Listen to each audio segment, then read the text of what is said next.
জামাতের এই সমাবেশ প্রসঙ্গে আরও কথা বলার জন্য স্টুডিওতে আছেন আক্তার হোসেন। আমরা সরাসরি যাব আক্তারের কাছে। আক্তার, আপনি নিশ্চয়ই শুনছিলেন, তাফমিমুল তথ্য জানাচ্ছিলেন সকাল থেকে, তিনি সেগুলো আপনি শুনেছেন, তিনি তথ্যগুলো জানাচ্ছিলেন সমাবেশস্থল থেকে। তো জামাত এই সমাবেশকে সফল করার জন্য বিগত 1 মাস ধরেই প্রচারণা চালাচ্ছিল। আমরা এর আগেও এটি নিয়ে আলোচনা করেছি এবং তারা 7 দফা দাবি জানাচ্ছে। সার্বিক পরিস্থিতিটা আপনি কি মনে করছেন? জামাত আসলে এর বৈশিষ্ট্যটা কি, তাদের এই সমাবেশের বা তাৎপর্য কি? আমরা আসলে আমাদের দুইজন সহকর্মীর কাছ থেকে যেমনটি শুনলাম এবং আমরা আগের সংবাদেও দেখিয়েছি, জামায়াতের আজকের এই সমাবেশটির বড় বৈশিষ্ট্য হচ্ছে যে লোক সমাগম।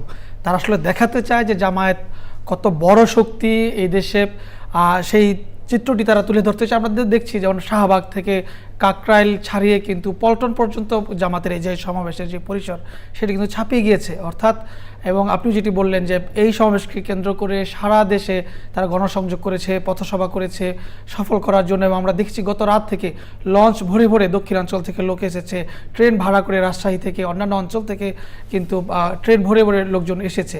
সব মিলিয়ে আসলে জামাত একটি চমক দেখাতে চেয়েছে, যেহেতু দীর্ঘ প্রায় 15 বছর জামায়াত ওইভাবে কাজ করতে পারেনি, তাদের যেই সাংগঠনিক যেই ভিত্তি সেটি তারা দেখাতে পারেনি। আপনি জানেন যে 2013 সালে যখন জামায়াতের নিবন্ধন আদালতের রায়ে স্থগিত হয়, তখন থেকে কিন্তু কার্যত তারা বড় ধরনের কোনো সমাবেশ করেনি, যদিও তারা বিভিন্ন বিক্ষিপ্তভাবে কর্মসূচি করেছে। তো আজকের এই সমাবেশ থেকে মূলত দুটি বার্তা, যেহেতু এখন সামনে নির্বাচন রয়েছে, সেই নির্বাচনমুখী ট্রেনে যে রাজনৈতিক দলগুলো উঠেছে, সেই নির্বাচনকে সামনে রেখেও কিন্তু তারা যে একটা নির্বাচন, যে আপনি জানেন যে নির্বাচন আসলে নানান সমীকরণ হয় রাজনৈতিক দলগুলোর মধ্যে।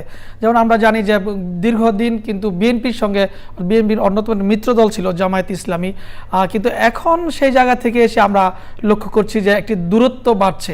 আবার পাল্টা অন্যান্য যে রাজনৈতিক দলগুলো রয়েছে, বিশেষ করে যারা গণ অভ্যুত্থানের অংশীদার ছিল, সেই দলগুলোকে কাছে চাইছে জামাত। যেমন আজকে আপনি দেখতে পাবেন যে এই যে সমাবেশ মঞ্চ, সেই মঞ্চে কিন্তু জামায়াত ইসলামী ছাড়াও কিন্তু অন্যান্য রাজনৈতিক দলের নেতৃবৃন্দরাও তারাও আসবেন। এবং এখন পর্যন্ত মাত্র যেহেতু সমাবেশ, সেখানে বিএনপির কোনো প্রতিনিধি থাকবে, বিএনপিকে দাওয়াত করা হয়েছে। অর্থাৎ তারা বলছে যে ফ্যাসিবাদ বিরোধী যে রাজনৈতিক দলগুলো রয়েছে তারা সবাইকে দাওয়াত করেছে, কিন্তু আমরা বিএনপির তরফ থেকে খোঁজখবর নেওয়ার চেষ্টা করেছি যে বিএনপির কোনো প্রতিনিধি আদৌ আসবেন কি না, সে বিষয়ে আসলে এখন তাদের দলীয় সিদ্ধান্ত আসেনি। কিন্তু এছাড়া যে অন্যান্য যে ইসলামিক দলগুলো রয়েছে, কিংবা তারা বলছেন দেশপ্রেমিক দল, যেমন আপনি ধরতে পারেন যে চরমনায়ের পীরের নেতৃত্বাধীন যে ইসলামী আন্দোলন বাংলাদেশ, খেলাফত মজলিস এবং অন্যান্য যেই অপর রাজনৈতিক দলগুলো রয়েছে, এবি পার্টি, গণ অধিকার পরিষদ, এনসিপি, তাদের প্রতিনিধিরা কিন্তু অনেকে এসেছেন এবং অনেকে আসছেনও এই সমাবেশে। তারাও গুরুত্বপূর্ণ। অর্থাৎ তারা যেটা বলছে যে তারা একটি প্ল্যাটফর্মে আসতে চান, অর্থাৎ যে ঐক্যের ডাক তারা দিয়েছেন,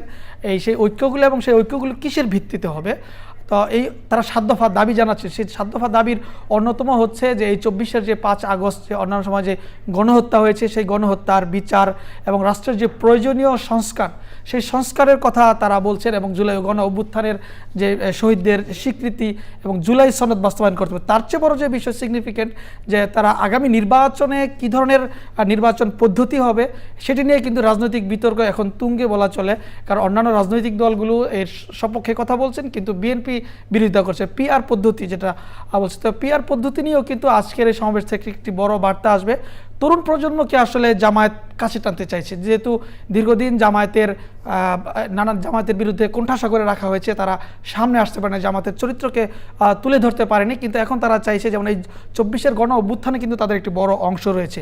তো সেই পজিটিভ ইমেজকে কাজে লাগিয়ে তারা এখন তরুণ প্রজন্ম, আপনি জানেন যে এইবারের আগামী যে নির্বাচন হবে, সেই নির্বাচনে কিন্তু একটি বড় ফ্যাক্টর হচ্ছে যে প্রায় 4 কোটি যে তরুণ ভোটার রয়েছে, সেই তরুণদেরকে কিন্তু কাছে টানতে চাইছে। যেহেতু 24-এর যে গণ অভ্যুত্থানে, সেই 24-এর গণ অভ্যুত্থানে এই তরুণদের একটি বড় ভূমিকা ছিল। তো এই তরুণদেরকেও তারা কাছে টানতে চাই। আজকে দেখবেন আপনার সমাবেশে যে ক্যারেক্টার যদি আমরা বিশ্লেষণ করি, সারা দেশ থেকে যেমন একদম সাধারণ মানুষ এসেছে, লুঙ্গি পরা মানুষ এসেছে, আবার কিন্তু ছাত্র জনতাও তারা এসেছে। যদিও জামায়াতের যে একটি ছাত্র সংগঠন রয়েছে, ছাত্র শিবির, তারা অফিসিয়ালি যদিও এখানে ব্যানার নিয়ে অংশগ্রহণ করেনি, কিন্তু আমরা দেখতে পাচ্ছি বড় একটি তরুণদের একটি অংশগ্রহণ এতে রয়েছে। এবং আপনি জানেন যে প্রত্যেকটি সেক্টরে, অর্থাৎ জামায়াত যে সকল সেক্টরে কাজ করে, অর্থাৎ আইনজীবী, পেশাজীবী, চিকিৎসক, তারাও কিন্তু তাদের একটি বড় পার্টিসিপেশন এই সমাবেশে আছে, অর্থাৎ সমাজের প্রত্যেকটি শ্রেণী পেশার মানুষকে তারা ছুঁয়ে যেতে চায় এবং তারা দেখাতে চায় যে আগামীতে জামায়াত যে একটি শক্তি, সেই শক্তির তারা জানান দিতে চায় এবং আগামীতে যেই রাজনৈতিক মেরুকরণ হবে আশা করা যায় এখান থেকে যেই নির্বাচনমুখী বিভিন্ন সংস্কার, তাদের যে দাবির এই 7 দফা দাবিতে যারা একমত হবে তাদেরকে নিয়ে হয়তোবা রাজনৈতিক নতুন জোট হতে পারে। আপনি বলছিলেন যে বিএনপির সাথে দূরত্বের কথা আপনি তুলে ধরছিলেন, তো সেখানে বিএনপিকেও কিন্তু আজকে আমন্ত্রণ জানানো হয়েছে, আপনি জানাচ্ছিলেন। বান্ডেল থাকলে প্রতি সেনমানিতে টাকা বাঁচবে। বিকাশ সেনমানি বান্ডেল কিনে জিতুন প্রতি লেনদেনে। বিএনপি যদি এখানে উপস্থিত হয় সেক্ষেত্রে জামাতের সাথে যে আগামী নির্বাচন কেন্দ্রিক বিভিন্ন ইস্যু নিয়ে যে একটু দূরত্ব তৈরি হয়েছে আপনি বলছিলেন, সেটা কি ঘোচানোর কোনো সম্ভাবনা দেখেন কিনা? হ্যাঁ, বিষয় আপনি সঠিক বলেছেন।